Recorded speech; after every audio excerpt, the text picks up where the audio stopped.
നിനക്ക് അല്ലാഹു തരുന്ന ഒന്നാമത്തെ പ്രതിഫലം എന്തെന്നറിയുമോ?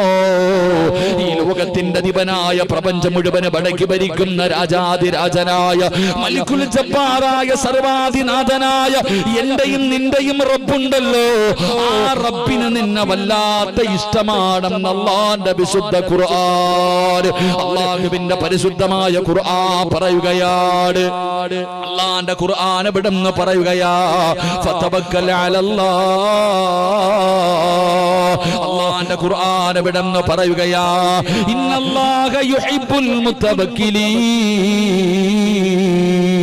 തവക്കൽതു അലല്ലാഹ് എന്ന് പറഞ്ഞുകൊണ്ട് തന്റെ ജീവിതത്തിലെ സർവ്വ പ്രയാസങ്ങളും എന്തൊക്കെ ദുരിതങ്ങളും ദുഃഖങ്ങളും പ്രശ്നങ്ങളും കടന്നു വന്നാൽ അവന്റെ കാര്യങ്ങൾ മുഴുവനും അല്ലാഹുവിന് ഫലമേൽപ്പിക്കുന്ന മനുഷ്യനുണ്ടല്ലോ, ആ മനുഷ്യനെ പടച്ച റബ്ബിന് വല്ലാത്ത ഇഷ്ടമാ, അവനോട് അല്ലാഹുവിന് വല്ലാത്ത